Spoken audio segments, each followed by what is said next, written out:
Invite everyone to stand up again. It's happy Sunday to everyone. Come on. Only here excited to praise God again. Come on, let's praise Him for His goodness. Let's praise Him for His faithfulness. No, the scripture tells us, come, let us sing for joy to the Lord. Let us come before Him with thanksgiving. Amen? Come on, let's clap our hands.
Everybody singing louder, everybody lifting higher. Give your praises to the King.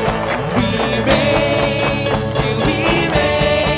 all our praise to the name of the Lord. Let's go!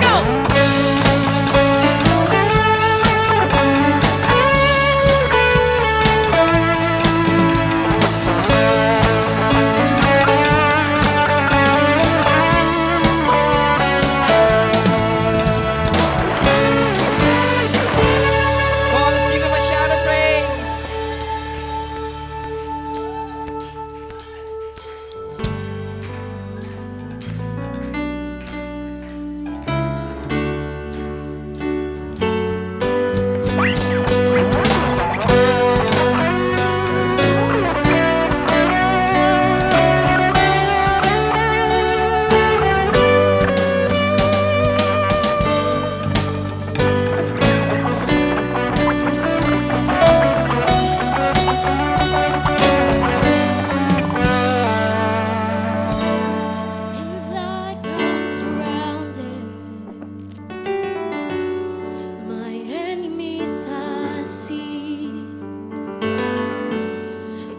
love I hear resounding, His freedom I shall see. No trouble can destroy my hope, for your scars make me whole, turning down all the voices of despair. On your promises I'll stand. I will not fear when the waters rise. I will not fear though I walk through fire. For you are with me. You are with me. You have redeemed my life.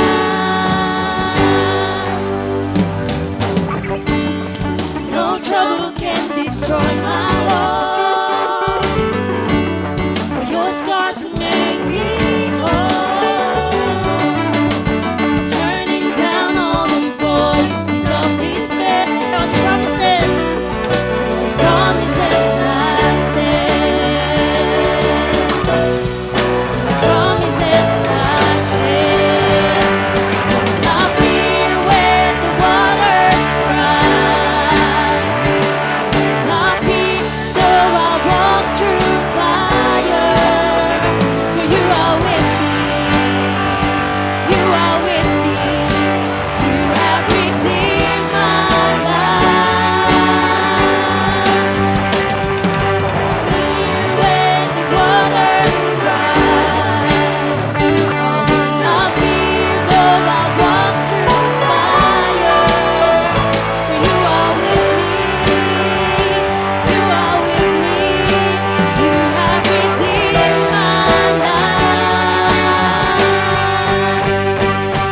Oh, your grace sustains me. Your love, my victory. I walk the valley, trust in you. Your grace unfailing.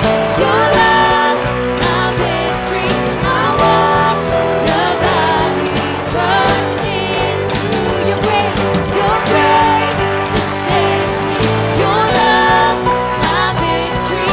I walk the valley, trust in you. Your grace sustaining, your love, my victory. I walk the valley, trust in you. I trust in you. I will not fear when the waters rise. I will not fear though I walk through fire. Not fear when the waters rise. Not fear though I walk through fire. For you are with me. You are with me. You have redeemed my life. I will not fear. Not fear when the waters rise. I will not fear though I walk through fire. For you are with me. You are with me. You have redeemed my life. You have redeemed my life. You have redeemed my life.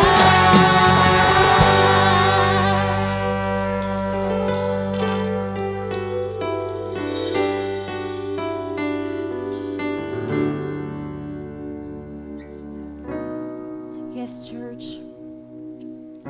Let's continue to worship God. Let us set our hearts towards our God.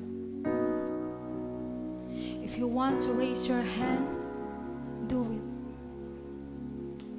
Oh, we worship you, God.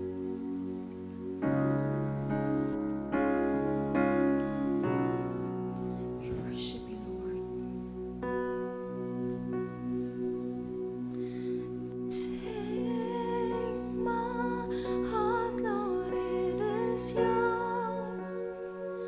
Oh, it is yours. Oh, it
cross and save my soul.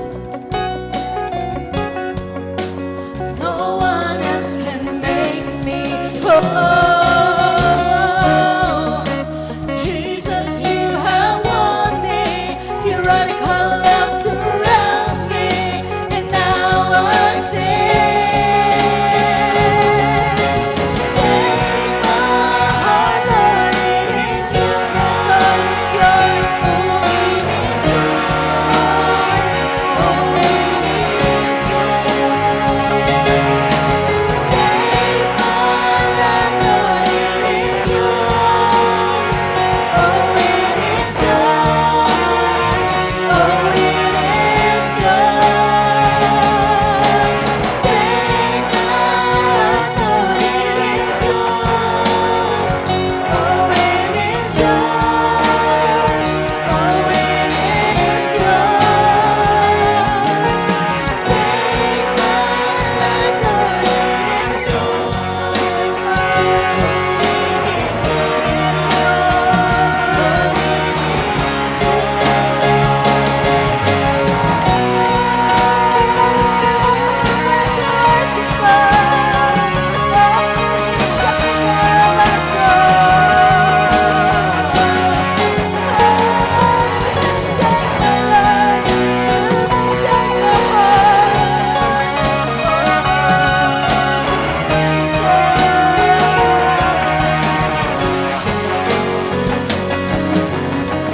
I'm giving up my all for you when you alone.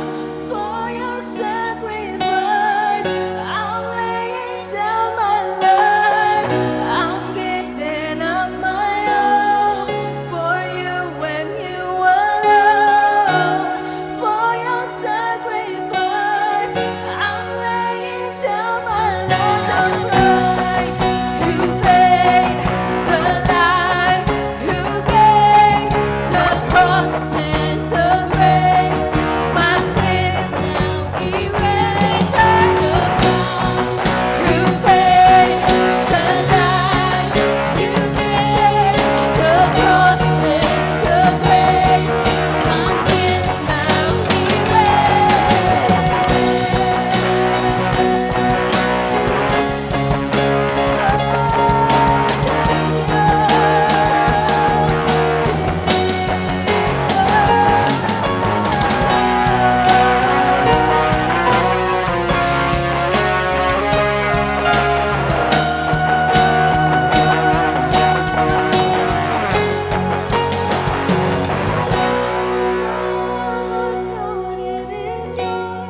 Sing it, church. Yes, it is yours, Lord. Take my heart, take my. Yes, Lord, it is yours. Oh, it is yours, God. Take my life, take my life, Lord. Sing it out. Yes, Lord, it is yours. Amen. Take my life, Lord, it is yours, God. Oh, it is yours.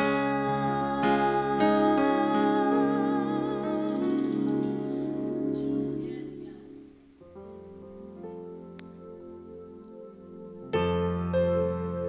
Yes, God, we continue to worship you.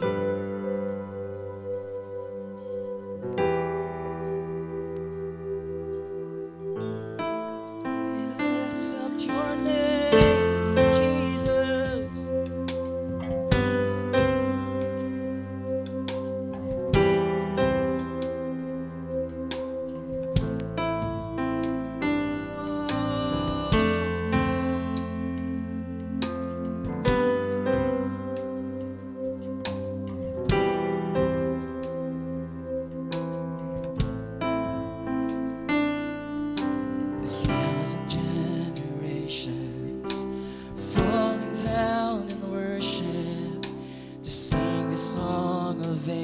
ages to the Lamb. And all have gone before us, and all who will believe will sing the song of ages to the Lamb. Your name is the highest, your name is the greatest, your name stands above them all. All thrones and dominions, all powers and positions, your name stands above them all. And the angels cry, come on and sing, holy, all creation cries, holy, you are lifted high, holy, holy forever.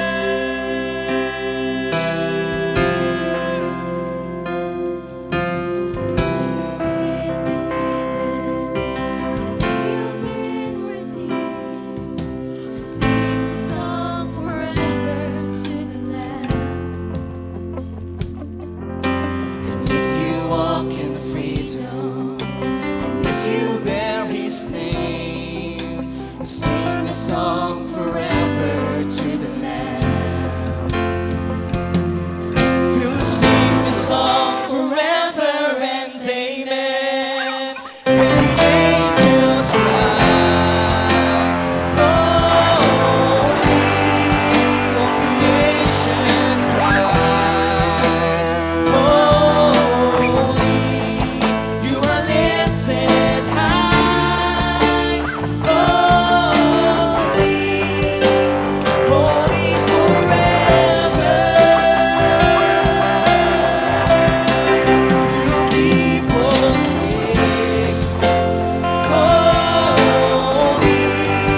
to the King of Kings, holy, you will always be, holy, holy forever.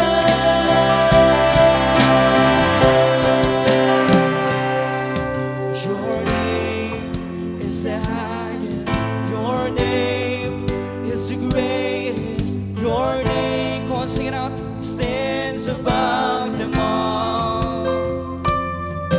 All thrones and dominions, all powers and positions, your name stands above them all.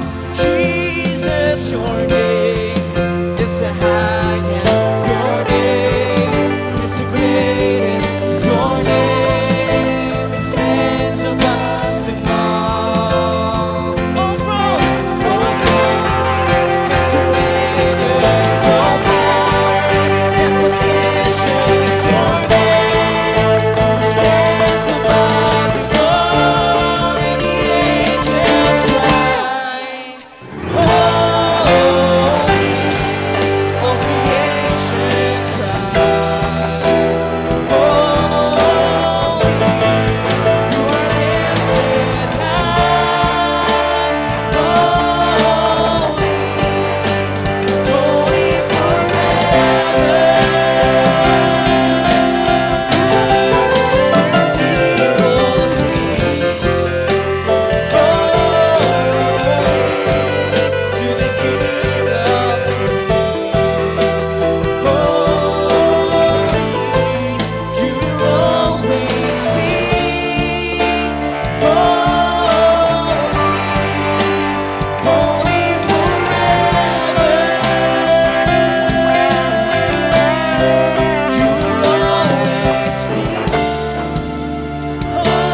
hands to God.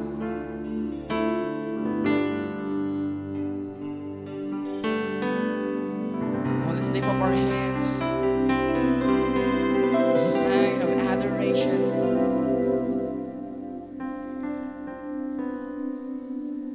Lord, as our hands lifted up to you, God,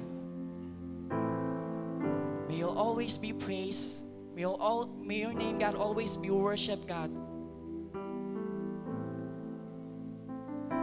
Lord, more than the song that we are singing today, Lord, we want to lift up our hands, God, joining the angels in heaven, singing holy and holy and holy to your name, God.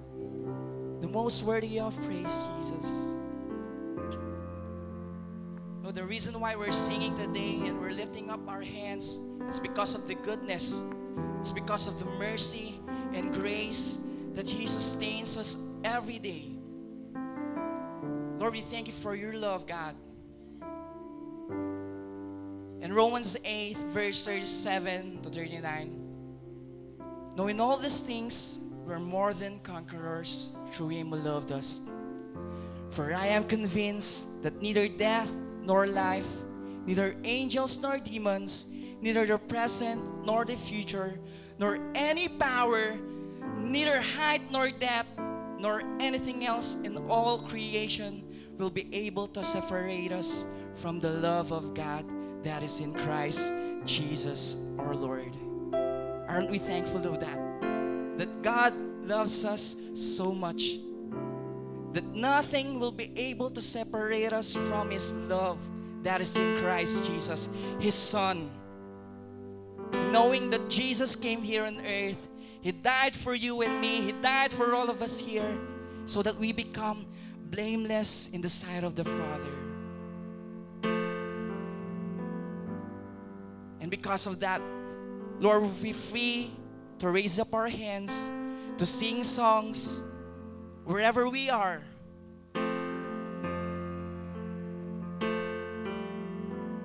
Let's close our eyes and let's pray. Lord, we thank you so much for this wonderful love that you have towards us, God. Lord, we claim it by faith that nothing will be able to separate us from the love of God through your Son, Jesus.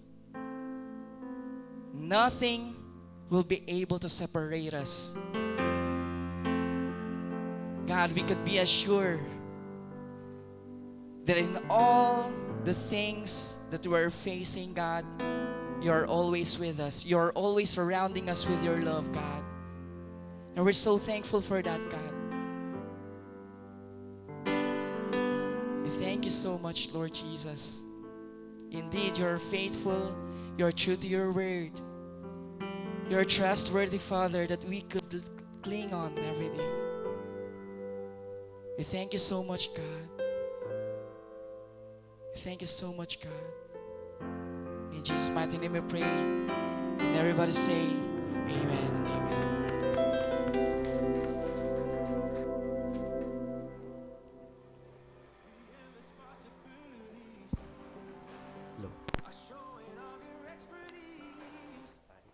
So, good morning, church. Welcome to Victory. Welcome to our second service. We do two things here. We honor God and we make disciples. So, pwede mo pang batiin yung katabi mo ng magandang tanghali. Okay lang ba? Ayun. So, magandang tanghali. So, yan. Meron lamang po tayong nag-iisang announcement. Most important announcement for this Sunday. Magkakaroon po tayo ng Victory Weekend. Next week na po yan. So, March 23 po yan. So, yan. Evangelism training update. Nangyari po yan last Saturday.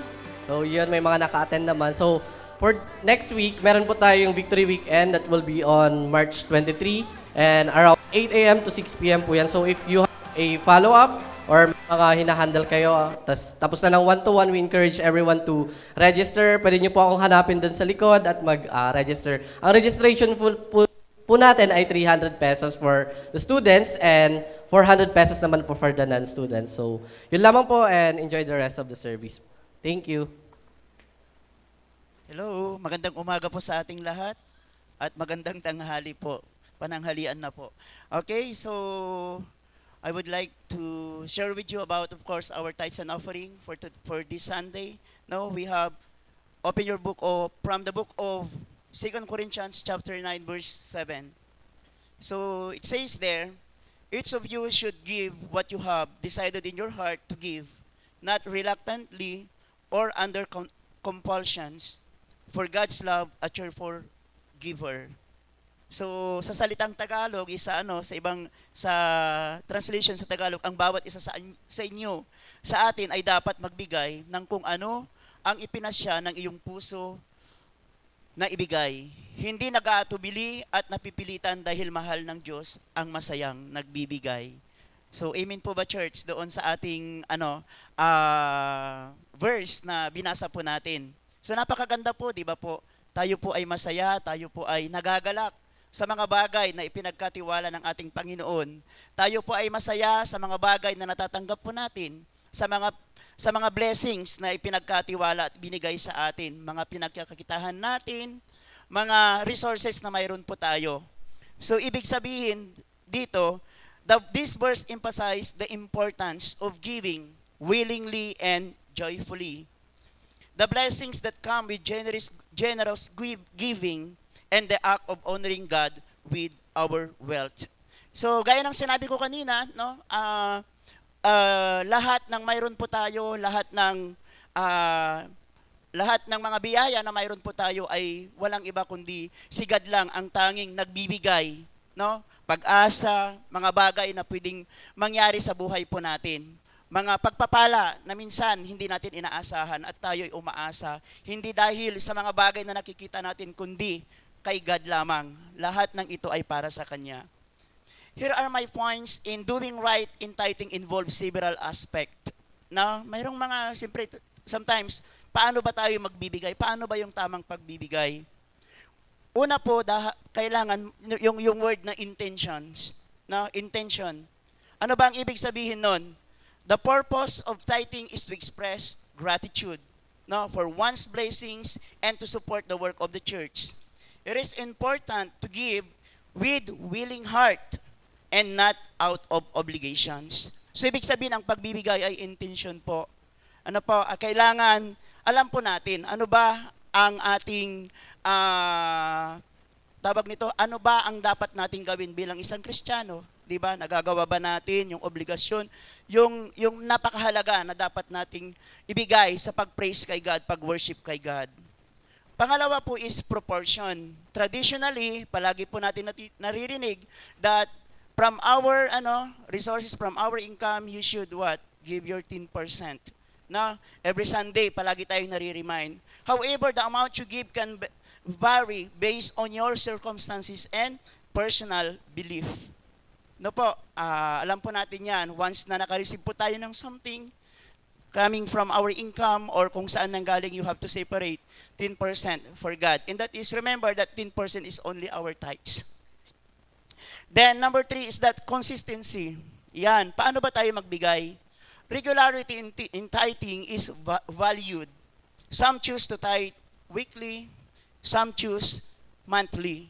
Now, kasi minsan, weekly kasi nga, lalong-lalo na mga business people, no, business, engaged in business, they are, maybe siguro mayroon silang mga income daily. So, every Sunday, syempre magbigay based on the income. Pag sa businessman, hindi po tayo nagbibase sa net. Now, we are basing on the gross. Kung may gross ka, may kinita ka, doon tayo mag-calculate ng 10% and that kailangan ibigay kay God. Syempre, yung mga nagsasahod ng 15-30, so maybe siguro every 2 weeks, or ang sahod mo ay monthly, you give it monthly. Yan yung sinasabing consistency na kailangan hindi natin nakakalimutan. Dahil ang biyaya ng Panginoon, hindi po nakakalimot. Nandyan po yan palagi. Now, number 4 is that privacy. Bakit privacy po?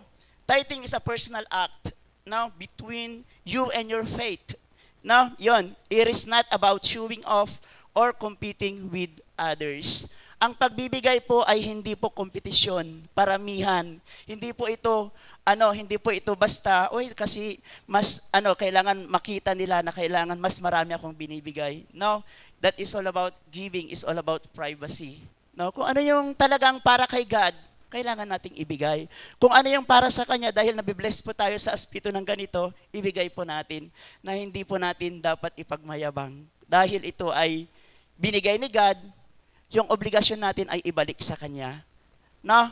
Dapat yun. Remember, the practice of tithing is a personal decision that should be made in prayer and considerations.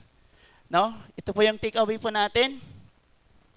Giving should be done willingly and cheerfully, sabi doon, no? Not out of obligation or grudgingly. It is emphasizes that the act of giving should come from the heart. Na? And it should be done with joy. It is not the amount or the quantity that matters, but the quality or nature of giving. Sa wikang Tagalog, ang pagbibigay ay dapat gawin ng kusa at masaya. Hindi dahil sa obligasyon o sama ng loob. Binibigyang diin nito ang pagkilos ng pagbibigay ay dapat magmula sa puso. At dapat itong gawin ng may kagalakan, hindi ang dami o dami ng mahalaga, kundi ang kalidad o katangian ng pagbibigay. Amen po ba, church? Amen po. Okay? Manalangin po tayo. Heavenly Father, maraming salamat po sa lahat ng biyaya na ibinibigay mo sa amin, Panginoon, araw-araw. Maraming salamat, Panginoon, sa mga trabaho, mga bagay-bagay, Lord God, kung saan po kami, Lord, nakakakuha ng mga bagay, mga blessings po na ipinagkatiwala mo sa amin, Panginoon. God, maraming salamat po dahil kung wala ka po, Panginoon, hindi po namin magagawa ang bawat pagpapala, Panginoon. Lord, turuan niyo po kaming maging faithful sa lahat ng aspeto, lalong-lalo na, Panginoon, sa aspeto ng pagbibigay.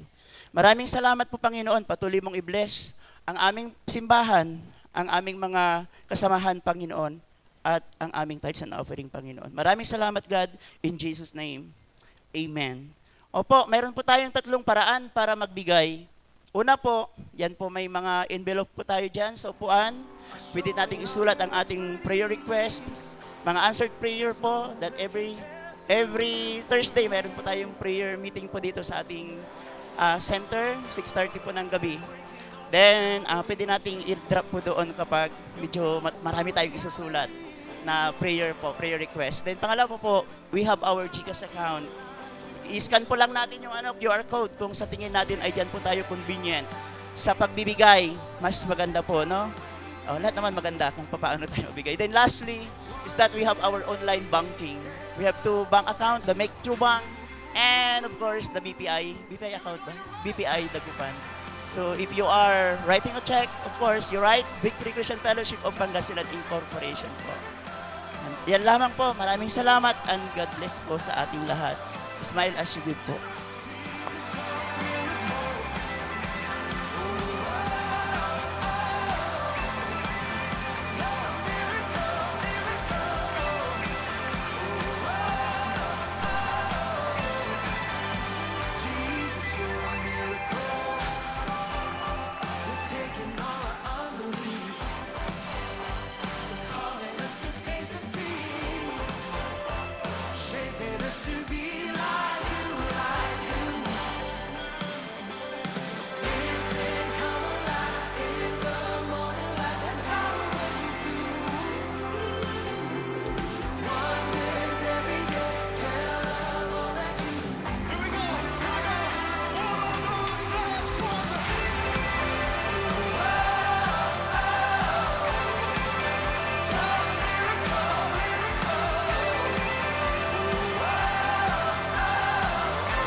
Hello everyone.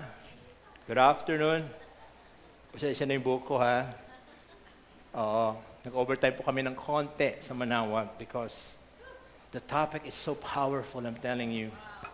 Alright? Look at the person next to you. Excited na ba siya? Excited na ba? Thank you, Lord. Praise God. Hallelujah. Let us all stand on our feet right now. And let us read our scripture. This is our last week of our series, Faith Like No Other. Amen? Esther chapter 4, verse 30 to 16. Ano sabi dyan?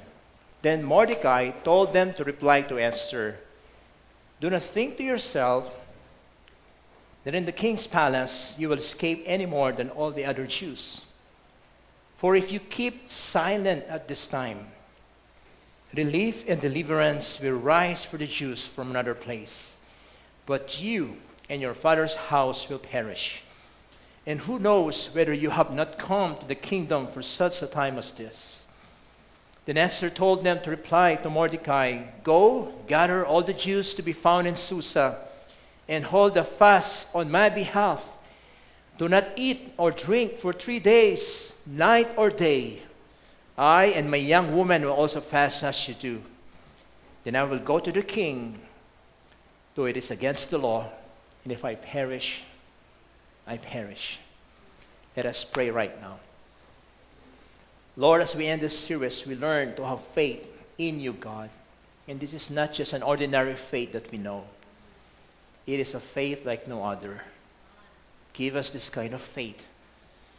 Just as you gave to Noah, to Elijah, to Jonathan, this time, Lord, the faith of Esther, God, may that faith of Esther, God, have an impact in our life.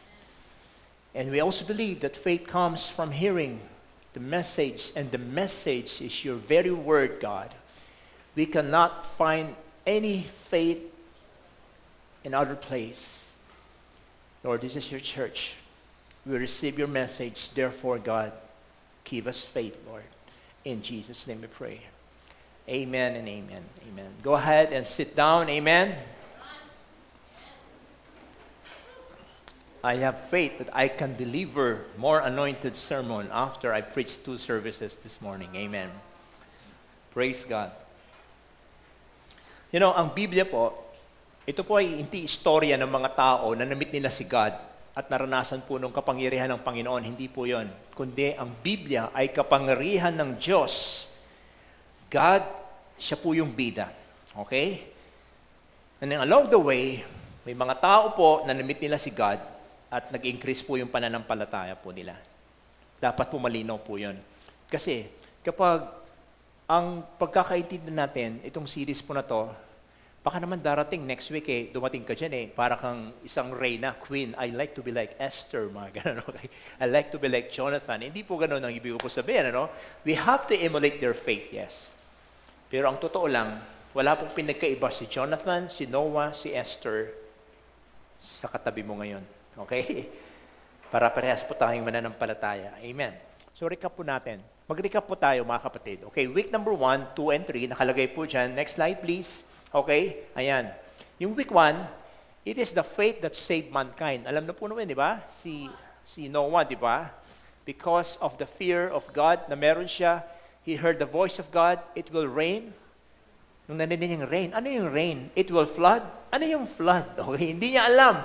Yet because he obeyed the Lord, yung faith niya, naligtas ang buong sanlibutan, sa buong sangkatauhan. Okay? Week number 2, that this faith wins battles. Okay? Ito naman yung si Jonathan. At saka yung armor bearer po niya, who had no idea how to win the battle, yet they won it because, you know what, they obeyed. Because they just simply climb up and hoping that maybe God will do something on their behalf. Ayan. Grabe, no? Wala silang idea, pero nag-step out sila. Ayun. Ito naman si Elijah, the prophet, ang tawag po sa kanya, the bringer of fire and rain. Did extraordinary works, and after doing it, meron siyang death threat. He ran for his life. Yet the Lord still have greater plans for him. Okay? Ang plano ni Lord sa kanya, hindi siya mamamatay na walang kakwenta-kwenta kamatayan. Hindi nyo ba alam, si Elijah, hindi po siya namatay. Hindi po siya na-imbalsamo. Hindi po siya nilamayan. Okay? Hindi tumigil ang tipok ng puso niya. Bakit? because the Lord took him away. That's what the Bible says. Ba't niyo ako tinitingnan ng ganyan? Gusto niyo ba maging Elijah? Gusto niyo bang ayaw niyo maranasan yung kamatayan? Okay? So, ganon. Ibig sabihin, may plano si Lord. Kaya, napagod siya, natulog siya, pinakain siya. Sino nagpakain sa kanya? Isang uwak. Alam niyo ba ang nature ng uwak? Masiblat na klaseng ken. Ibig sabihin, ano yung masiblat sa Tagalog? Madamot siya. Pero God still the uwak. Okay? And during those time, it was famine. Sa tingin nyo, saan kumukuha ng uwak ng pagkain para kay Elijah? Sa palasyo. Okay? Are you getting what I'm trying to say? So, these are not just wonderful stories, but an act of a powerful, all-knowing, gracious God who cannot be limited with time and resources. Allow me this morning to share you another great and awesome works in the person of Esther. Of course, ang babasahin po natin, walang iba, kundi ang Book of Esther. Si Esther, next slide please. Ito po yan. The faith that saved an entire nation from annihilation. Okay? Alam niyo po ba sa Book of Esther? Kahit anong basahin mo dyan, wala kang makakitang word na God. Okay? Amazing, right? Walang God na word. Bakit kaya? Ako, hindi ko rin alam eh. Okay? Okay. Sino ba nagsulat ng book? Okay? Some scholar Bible says it was Esther herself. Some says it was Mordecai. Another says it was most likely a Jew who is very familiar with the royal Persian court. The book is named for the star of the story, a young Jewish girl named Hadassah. Galing po siya sa Jerusalem, captive po sila, kasama yung pamilya niya. Then napunta po sila sa Persia. Okay? Ang ibig sabihin ng Esther, star. Okay? Star. Star for all season. Okay? Mega star. Okay? So, ano po nangyari? Umpisahan po natin. Sino ho ba si King Xerxes? Okay? O kaya meron pa siyang other words. Ano pangalan niya? Ahasuerus ba yan? Next slide please. Ayan. Namuno po siya between 483 BC to 473 BC. Ayan. Ano pangalan niya? Ahasuerus. Siguro nakaswirus palagi yan, di ba? Okay, alam ko nakikita niyo yan sa mga YouTube, Facebook niyo, di ba? Yung mga, alam mo yung mga vlogger dyan na ang mga god daw natin, mga ganyan itsura. At ang pangalan nila mga Anunnaki, mga ganun. Hindi po totoo yan. O yan. Kung Anunnaki yan, siya si King Xerxes according to the historical, Parang hindi ko yan kilala eh. Hindi ako familiar. Hindi kasi ako mahilig sa history, pastor. Ang gusto ko movie. Ayan, movie. Gusto niyo ng movie? Para matandahan natin yan. Next slide, please. Ayan, alam mo yan? Oh, sigurado, alam mo yan. Oh, kilala mo yan, di ba? Alam mo yan. 300, Spartan. Di ba movie yan? Alam niyo ba kung sinong naaway niyan? Sino yan? Si King Leonidas of the Sparta. 300. Alam niyo kung sinong kilaban niya? Si King Xerxes. Ayan, oh, alam niyo na. Nakita niyo na? It's the history itself. Nag-away po yan. Kaso nga lang, yung kanina, balbasarado si King Xerxes, pero sa movie, kalbo siya. Hindi ko alam ba't naging kalbo siya. So, now we know. Okay? Totoo pala itong si King Xerxes na yan. Pinatay niya ang 300 Spartans. According to history. Okay? Gaano ba kalawak ang empire ng Persia? Pakita nga natin. Ganyan. Meron ba kayong nakikitang pangalan ng isang bansa ngayon sa panahon natin? Wala. Ito siguro India. Yan lang siguro yan. Yung mga yan, I don't know. Libya siguro, Egypt, ayan. Pwede, Arabia, pwede yan. Pero yung mga yan, hindi na, iba na ngayon. Turkey na ngayon. Yung iba naman, yung mga Iskobistan, Zakistan, Samtantantan, okay? Hindi na natin alam, di ba? So pinalitan na po in history. Pero ganyan po kalawak yan, kapatid. Around 127 provinces. Wow. Siya po ang anak ni King Darius. Alright? Siya po ay isang brutal, isang violenteng hari. Pero if you are going to read Esther chapter 1 to chapter 3, after they won the battle with the 300 Spartans, okay, nagpakain po siya. Ilang linggo? I don't know. Siguro araw. Pero it took them 180 days para makabalik sa Persia. And then nagpakain po sila. Alright? Babasahin po natin, chapter 1, chapter 3. So ano po nangyari? Nagpakain po si King Xerxes. Siyempre, binigyan niya ng mga reward, yung mga generals niya, yung mga kanyang mga officials. Ano kayo, mag-celebrate tayo. Ito yung mga spoil, ito yung mga spoil of wars. Marami tayong, ngayon, mayaman tayo. Tayo ang pinakamakapangyarihan na imperyo, sabi niya. And then sa kalasingan niya, naisip niya yung asawa niya. Sino yung asawa niya before? Queen Vashti. Ayan. Queen Vashti. Ayan. Pinatawag niya. Alam niyo ba ginawa ni Queen Vashti? Hindi siya sumipot, kapatid. Dinishonor niya yung kanyang asawa. Anong ginagawa ni Queen Vashti? Nagbabash siya sa Facebook, okay? Binabash niya yung asawa niya, okay? So, naggalit yung hari. Ito I'm trying to tell a story na nakasulat naman. Please trust me, okay? Don't worry, hindi ako magdadagdag o magdididak ng istorya.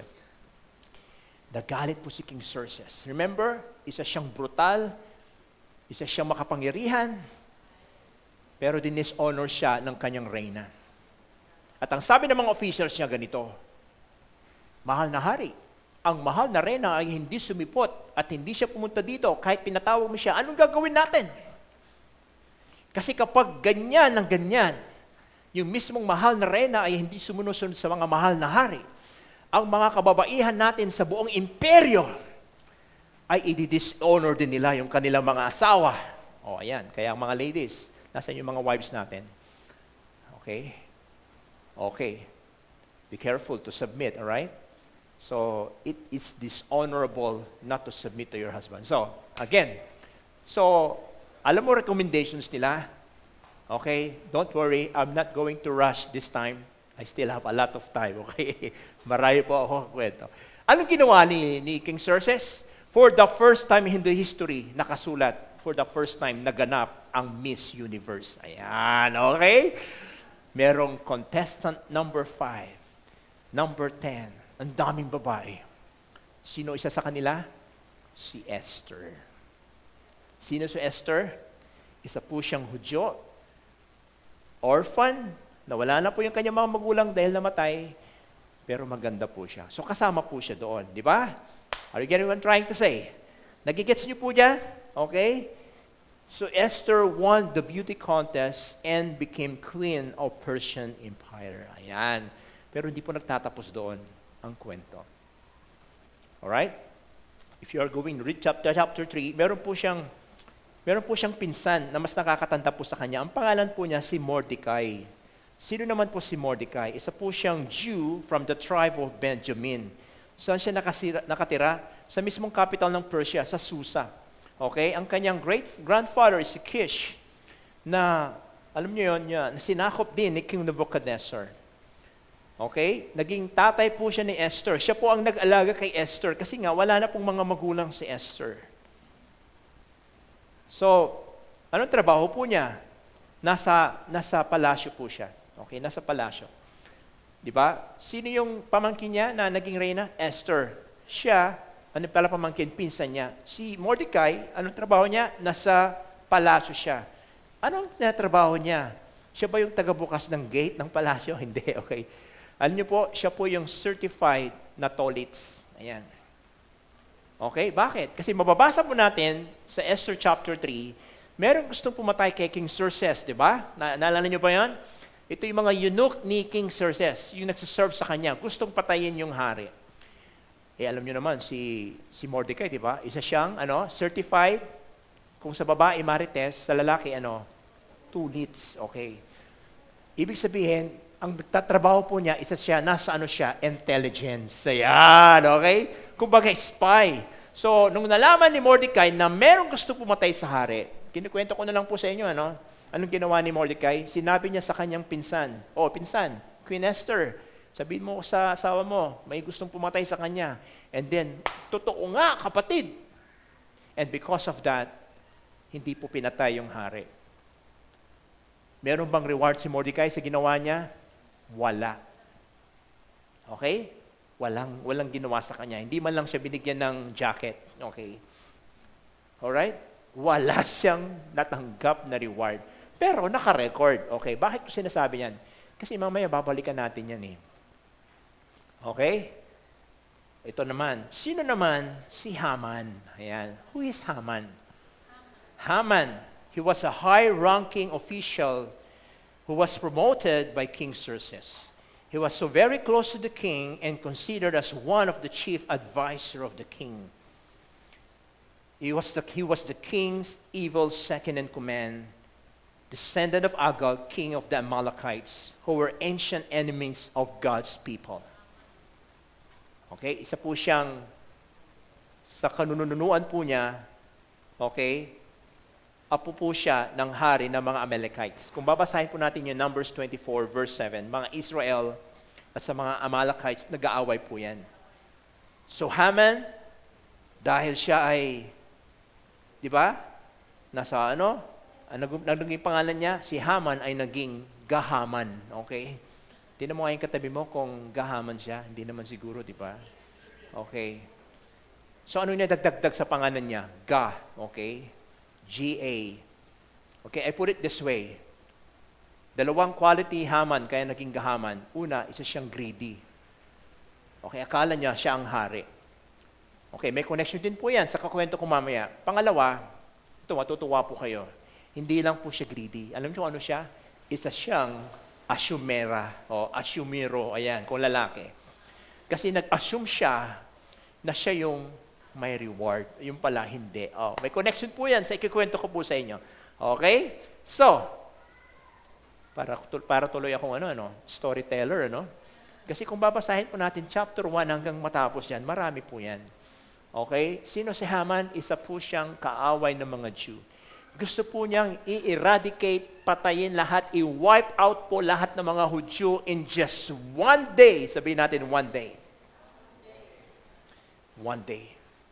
Paano nangyari yan? Remember, ka-close niya yung hari. Si King Xerxes, hindi niya alam kung saan nanggaling si Queen Esther.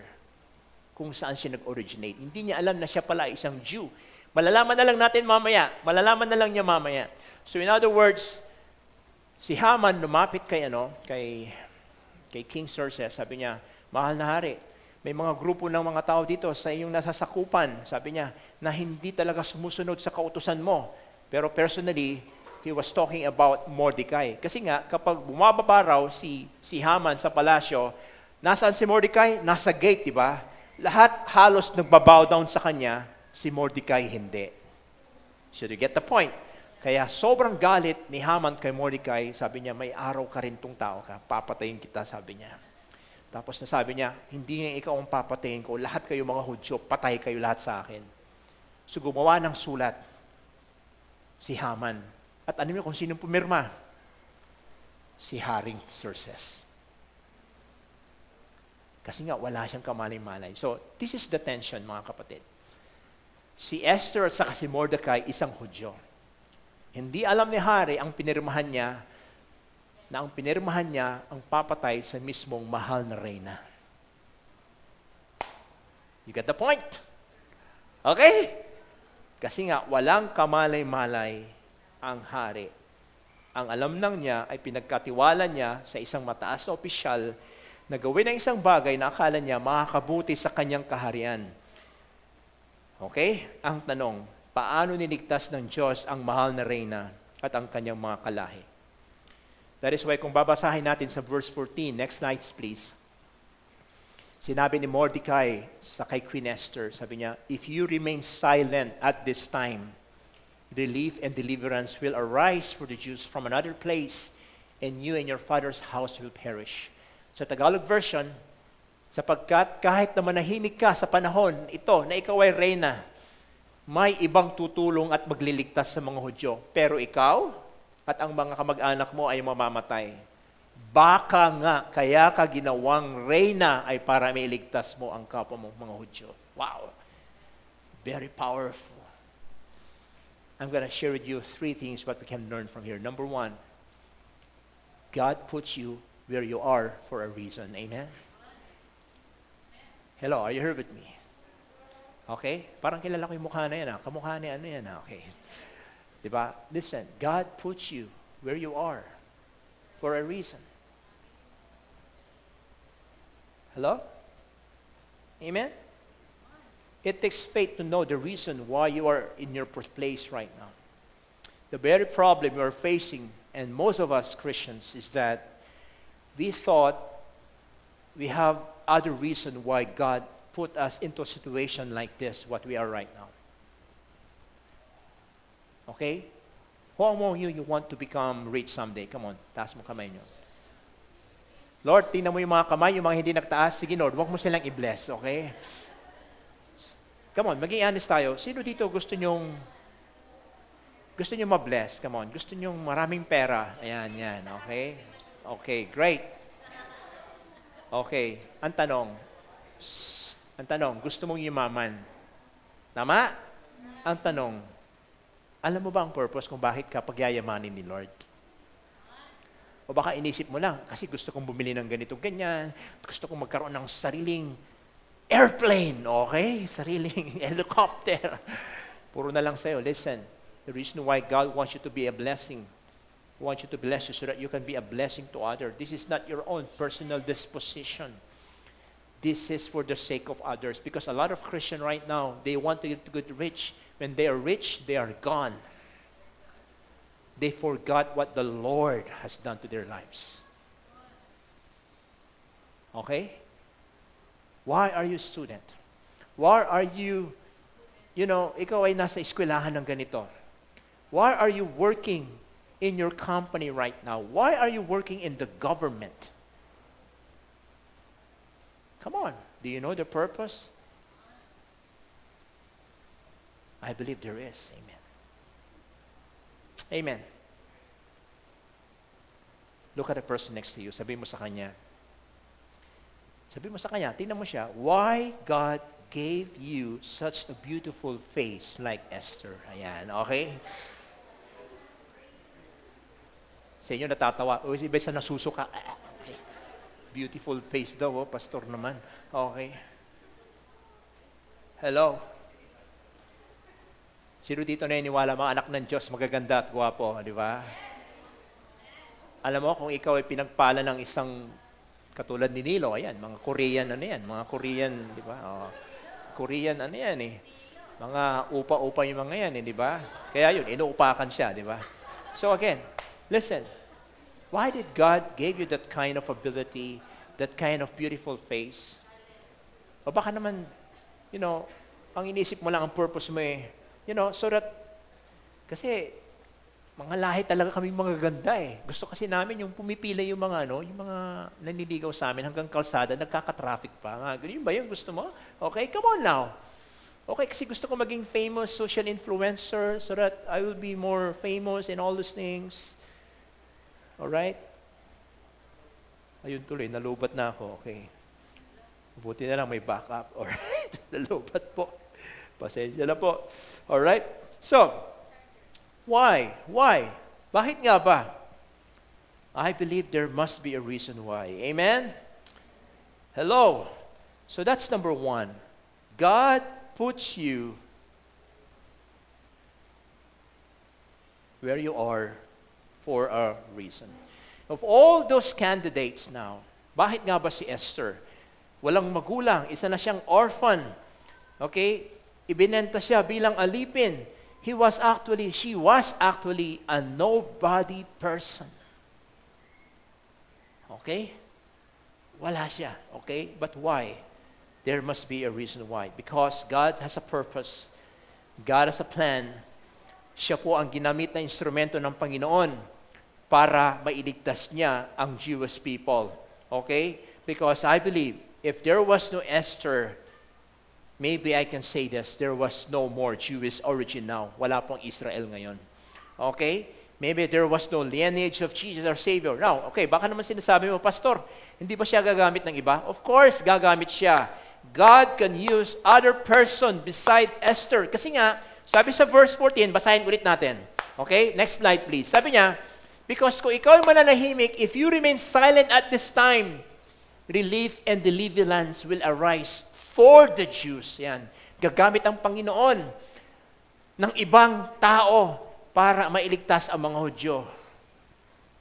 Okay? Hindi sinabi doon na, ikaw lang ang pag-asa ng mga Hudyo. Hindi, hindi. Ano sabi ni Mordecai? Kapag ikaw ay tahimik, sige, tumahimik ka na hanggang buong buhay mo. Pero, naniniwala siya, nagagamit siya ng ibang tao. Okay? In other words, even Esther will not respond to God. God will make His way to accomplish His purpose. But the good thing is this. Esther chose not to remain silent. Amen? Esther chose not to be a nobody anymore. She chose not to be affected by her past hurt and sufferings. She chose not to be belittled or mamaliitin yung tingin sa sarili niya. Esther chose to know her purpose and to fulfill her purpose by having faith like no other. Amen. Do you hear with me? Okay? Kaya nga may reason. Kaya kung anong pinagdadaanan mo ngayon, kapatid, kung ang dami mong problema, bakit kaya ang boss ko, diba, ang dami-daming mga responsibility na iatang sa akin, siguro may purpose. Diba? Bakit kaya ako nandito sa sa gobyerno? Siguro nga may purpose yan, kapatid. Kaya wag mo lang maliitin ang sarili mo. Amen. Amen? Are you here with me? Okay? If you find yourself in a position like Queen Esther, remember his story. Who knows? God may have placed you there for such a time as this. Okay? No wonder kung ikaw lang ang kauna-unahang Kristiyano sa company na meron ka at wala kang ginagawang corruption, maybe God has a purpose for you. Amen. He wants you to make a difference. That's number one. Number two, in times of trouble, you run to God. Okay? When Queen Esther learned about Haman's evil plan toward the Jews, she asked Mordecai to gather all the Jews in Susa to fast with her for 3 days and 3 nights. Ano ginawa ni Esther? Tumakbo siya kanino? Kay Lord. Amen? Yan ang pinakamagandang gawin natin, kapatid. Hindi sa tao. Kanino ka pupunta? Kay Lord. Amen. Esther knew that the first thing that she should do is to run to God. And only she can help us, or only she can help to face the problem. Yung pinaka-battle po niya. Kaya nga, ano ba talagang problema? Basahin natin. Okay? Ano ba talagang problema? It was written, ito yung problema, makinig po tayo. It was written that in the king Ahasuerus, or Xerxes, and sealed with his king signet ring, verse 13, letters were sent by the couriers to all the king's province with instruction. Ano instruction na nakasulat? To destroy, to kill, and to annihilate all Jews, young and old, women and children, in 1 day, at merong date, 13th day of the 12th month, which is the month of Adar, and to plunder their goods. Wow! Okay, ikaw ba naman, isang Hudyo ka sa panahon ni Esther, ano sa tingin mo? Siguro manginginig ka na. Okay? Katapusan na natin to. Wala na tayong mga lahi. Yun ang problema. Okay? Alam ko may mga kanya-kanya tayong problema. Tama po ba? Parang wala kayong problema. Parang ako lang ata may problema. Sino dito may problema? Taas ang kamay. Baka ang problema mo nalulungkot ka at hindi ka makakain, hindi makatulog dahil nagsara na ang tahanang pinakamasaya. Yun ba yung problema mo? Ha? Nagluluksa ka ngayon dahil nagsarado na ang hindi na sila masaya, malungkot na sila. Yun ba yung, grabe naman, ang bigat ng problema mo, kapatid. Okay? Hello? Anong klaseng problema meron ka? Kasi tingin ko wala sa kalangkingan ang problema mo sa kalangkingan ni Esther. Kung siguro sa buhay niya lang, okay lang. Pero buong lahi niya, kapatid, mawa-wipe out. Imagine mo na lang, what if one powerful nation nagbagta ng ganito? Lahat ng mga Pinoy, patayin. What will you do now? Ay, ano ako, American-Filipino citizen. Okay. Half-half, okay. Ay, hindi na ako Amerikano. Ano na ako? Hindi na ako Pilipino. Grabe, ano? In spot of time, mag-change ka na kaagad ng citizenship mo. Ganun ba ang approach mo? Siguro manginginig ka. Alright? Most of the time, when we're in trouble, we run to someone. We run to our boss. We run to our best friend. We run to our spiritual leader. Which is, I believe, that's good. Okay lang. Wala namang problema. This is actually good. But in the context of Esther, where do you think she will run? To the king? Sa asawa po niya? Sa kanyang husband? What do you think? Because if you're going to study the history, bakit siya naging queen? Diba? Para magdadalawang isip ka. In fact, Queen Esther doesn't even know kung talaga bang mahal siya ng kanyang hari. Come on now. Bakit? Kasi nga, hindi naman nanligaw si King Xerxes sa kanya, di ba? Ano nangyari? Nagkaroon ng beauty contest. Napalad lang siya na siya ay maganda at nabighani sa beauty niya ang hari. Kaya napili siyang asawa. Tama ba? Pero before that, anong nangyari sa hari? Nasaktan siya, di ba? Nireject siya ng kanyang mahal na reyna. Di ba? Kung baka isipin ni Esther, naku, nasaktan yung hari. Baka naman hindi niya talaga ako totoong mahal. Baka rebound lang yung nangyari. Okay, alam niya rebound?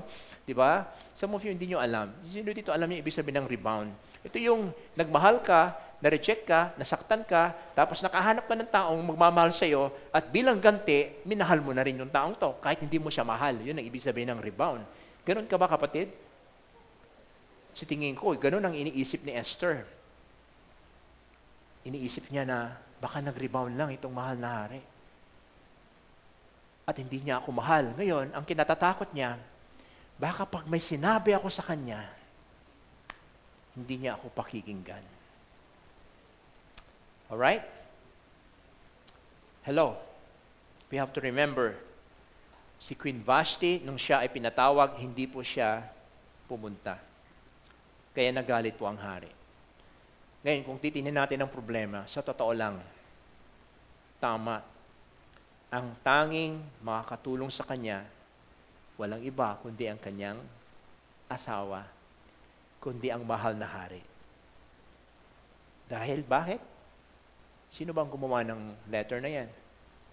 Sino bang pumirma? Sino? Sino? Si Haman ba? Hindi. King's signet ring with all authority.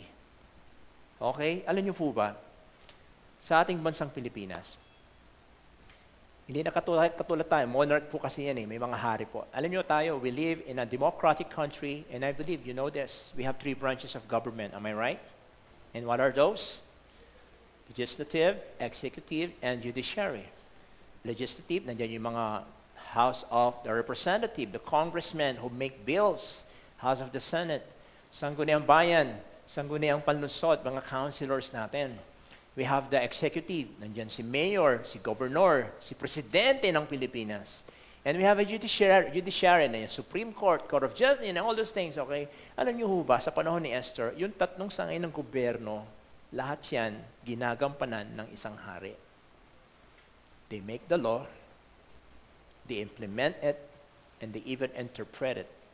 Now the question, with this problem, who do you think the solution for their problem?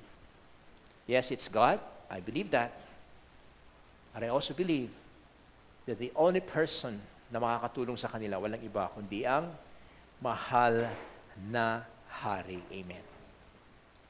Pero ang pinakamagandang ginawa niya, they fasted first. Amen. They fasted first. Amen. Because sabi sa Esther chapter 4, verse 10 to 11, ito po yung kinatatakutan. Okay? Ni Esther. Kero kasi silang batas, sabi niya, then Esther spoke to Hathach and commanded him to go to Mordecai and say, all the king's servants and peoples of the king's provinces know that if any man or woman goes to the king inside the inner court without being called, hanggat hindi tinatawag, next slide please, okay? But there is one law to be put to death, except the one whom the king holds out the golden scepter, so that he may live. But as for me, I have not been called to come into the king 30, what? Days. Isang buwan na hindi pa ako tinatawag. Kapag ako ay pupunta doon na walang summon, hindi ako pinatawag. Alam mo, kapalit nun, patay ako, kahit ako ang reyna.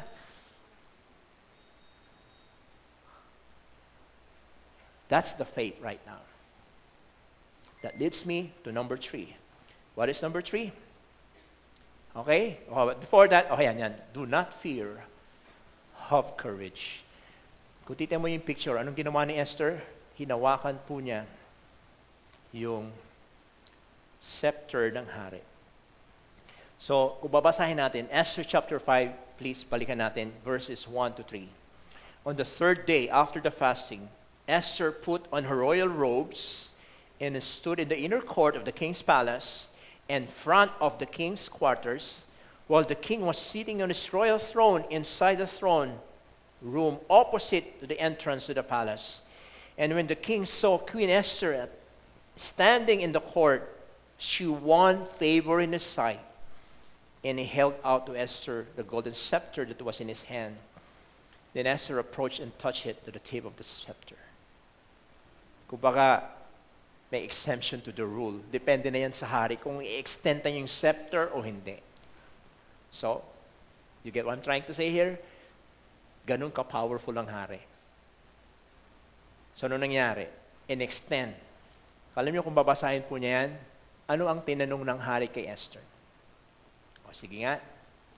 Ano sabi niya? May mahal na reyna. What is your request? Tell me. Anong gusto mo? Kahit kalahati ng aking kaharian, ibibigay ko sa iyo. O ganun, ka-powerful ang reyna. Grabe, ano? Isipin mo, kalahati ng kaharian, kalahati ng mapa, ibibigay sa iyo. Oh, grabe. Ikaw na siguro pinakamayamang babae, ano? Ano sa tingin yung sagot ni Esther? Nanginginig pa siya. Sa totoo lang, hindi pa niya sinagot. Alam mo, sabi niya, pwede ba tayo mag-date? Yan, mag-date muna tayo. Mag-date muna tayo. Date, okay? Isa-set kung mag-date tayo. Ako magpiprepare, ako magpapakain. Ayan. Pero isang request ko, isama mo si Haman. Ayan. Tayong tatlo lang. Hindi yung date, di ba? Kasi merong ang tawag doon. May chaperon, di ba? Okay. Basta isama mo si Haman. Here comes. Ito na yung date. Anong ulit sinabi ng hari? Queen Esther, ano na? Sabihin mo, anong request mo? What do you want? Lahat sabihin mo, kahit kalahati ng aking kaharian, very consistent yung hari, ibibigay ko sa iyo. Ano sabi ni Queen Esther? Pwedeng bukas mag-date ulit tayo. Ayan, okay. Date ulit, bukas. Alam niyo ba, something happened on that night. The king cannot sleep. Maybe he was thinking about, ano kayang request niya, no? Ano kaya meron? Because he remember, the last time he talked to the queen was, nagsumbong si Queen Esther na may papatay sa kanya. Di ba? So, nireview nila yung Chronicles. Di ba? Si Mordecai, siya ang nagligtas sa akin through Queen Esther. Ito bang Mordecai? Nasaan to ngayon? Meron ba siyang natanggap na reward? O, di ba? Alam mo, sabi ng mga nagsusulat, wala po, mahal na hari. Okay, tapos bigla niya naisip, bigyan ito ng reward, bigyan ng jacket to, bigyan ng jacket, sabi niya. So, ang ginawa niya, sinong nasa court ngayon? Si Haman, paparating, di ba? Paparating si Haman. Alam mo, sabi niya, Haman, alika nga dito. Tinanong niya, anong magandang gawin para sa isang tao na gustong parangalan ng hari? Akala ni Haman, nag-assume siya. Wala nang iba, kundi ako yun, di ba? Sabi niya. Okay? Alam mo, sabi niya, okay, lahat ng sinabi mo, huwag mong kaliligtaan, gawin mo yon kay Mordecai. Oh man, kaaway niya. Gagawin niya yon. How do you feel if you are Haman? Akala ko ako. Okay. Yung pala siya, yung kaaway ko pa, yung brutal kong kaaway. So, you got the point. So, after that, nang ginawa niya, kasi narampa niya sa buong ganito ang mangyayari kapag kayo ay pinangarangalan ng hari. And then after, umuwi po siya. Sakit ng loob po niya. At habang siya ay nagpo-pour out ng kanyang mga frustration sa asawa niya, sa mga kaibigan niya, biglang may dumating na karwahe. Di ba? Sabi sa kanya, Haman, anong oras na? Di ba may date ka? Okay, may date tayo, di ba? So pumunta sila ngayon. Nag-date sila. So eto na ngayon. Ito yung turning point, mga kapatid. Okay, alam ko, nagbabasa rin kayo ng Biblia. Ito po yung turning point. Okay? Sabi sa Biblia, sa Esther chapter 7, verse 3 to 6, ito po yung request. Kasi tinanong nandito na tayo, mahal na Reyna, ano yung request mo? Tell it to me now. Kahit kalahati ng aking kaharian, ibibigay ko sa'yo. Sabi niya, if I have found favor in your sight, O King, and it please the King, let my life be granted me for my wish, and my people for my request. For we have been sold, and I, and my people, to be destroyed and to be killed, to be annihilated. If we had been sold merely as slaves, men and women, I have not been silent. I would have been silent. For our affliction is not to be compared with the loss to the king. Okay? Ito yung response naman ni Hari. King Ahasuerus said to Queen Esther, who is he? Sino yan? And where is he? Who has dared to do this? Sabi ni Esther, a foe and enemy, right in front of your nose. Okay, sabi niya. Okay? The wicked Haman. Yung mismong katabi niya. And Haman was terrified before the king and the queen. Wow. Listen, as I end. Okay? Look at the person next to you. Sabi mo sa kanya, do not be like Haman. Para hindi ka maging gahaman. Okay. Your pride, our pride, and hatred toward other people will lead us to destruction. What is God's judgment, or what is the king's judgment over Haman? Somebody said, merong pinagawa si Haman sa bahay niya, yung gallows na pagbibitayin. Alam mo, sabi ng hari, dapat sayan, kay Mordecai yun i-request niya sana. Alam mo, sabi ng hari, sige, sa mismong ginawa niyang bitayan, ibitay siya doon. Okay? That's why, yung pride po talaga, yung hatred, wala po talagang patutunguhan po yan. But for Esther and for Mordecai, with their crazy faith, God sovereignly moved and delivered them. Amen? Ano man ang difficulties sa buhay po natin, always remember that God is actively working behind the scene and His plans will always prevail in our lives. Amen? Sino dito ulit may problema? Taas ang kamay. Okay? Kung may problema ka, gayahin mo po si Esther. Okay? Dalawa lang po yan. Either you choose Haman, na maging gahaman ka, or you are going to choose Esther or Mordecai, who remain faithful, prayerful, faithful, connected to one another. Amen. Alam niyo po, ganyan po ang Christian journey. Christian journey is not designed to be alone. Amen. We need one another. We need somebody to pray with us, journey with us, share with us. Do not journey alone. Amen. Amen. Itong pagtatapos ng ating series natin, alam niyo po, kung meron po tayong na-receive na pananampalataya, that really matters to God. Praise God. Praise God for that. If you have faith like no other, okay po yon. Pero, sana hindi natin makaligtaan, kapatid, that you need somebody. You must have somebody. Just like Noah. Sino sa tingin nyo? Si Noah. Sinong kasama ni Noah? Sino? Sino? Si? Pamilya niya, di ba? Pasalamat siya, may pamilya siya, nakasama niya. Si Jonathan, sinong kasama niya? Yung armor bearer niya, amen. Si Elijah, nakakala niya siya lang ang natitira at nabubuhay na man of God sa bansang Israel. Pero hindi niya alam, meron pa palang 7,000 ng mga Israelites who never bow down to Baal. Ngayon, sino ang kasama ni Esther? Si Mordecai. Amen? That's the beauty. If you have somebody, journey with you. Amen? Amen. Kung wala kang kaibigan dito sa church, please, make one. Kung walang nidi-disciple sa'yo, get help. Kung walang nagka-follow up sa'yo, please get help. Amen? Because you cannot journey alone, mga kapatid. Because you will die. You will die. You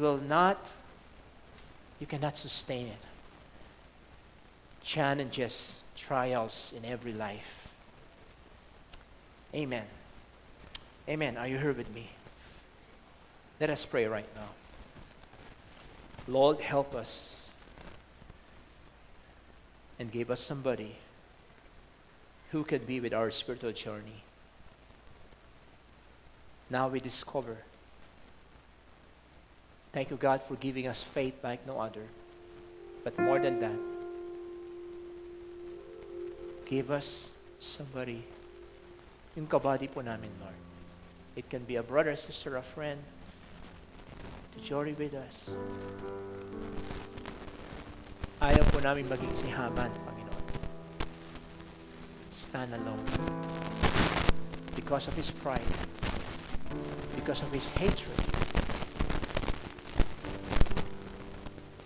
he was destroyed. Thank you, God, for my spiritual family. There must be a reason why, God, you put us here in victory, God. There must be a reason why. You put us here because we need one another. Can I request everyone to stand at their feet right now? I felt like as we end this series, I feel like there's somebody over here. There's spirit of Haman here sometimes. Spirit of Haman. Alam mo yun, palagi mong tinatanong mo sa sarili mo, bakit kailangan ko ba talaga ng brother sister ko sa Lord? Di ba pwedeng attend, uwi na lang ako dito sa simbahan? Total, marami naman ako natututunan. Di ba pwedeng ako na lang magbasa ng Biblia sa bahay? Di ba pwede bang, ganun na lang? Alam mo, Haman na spirit yan. Very dangerous yan, kapatid. Hindi na ako magtataka kung someday mawawala ka dito sa church. Because you journey by yourself. And that's pride. You think you don't need somebody?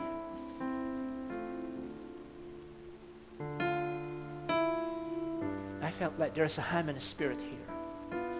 Lord, it's our prayer, God, that you will destroy that kind of spirit in our hearts.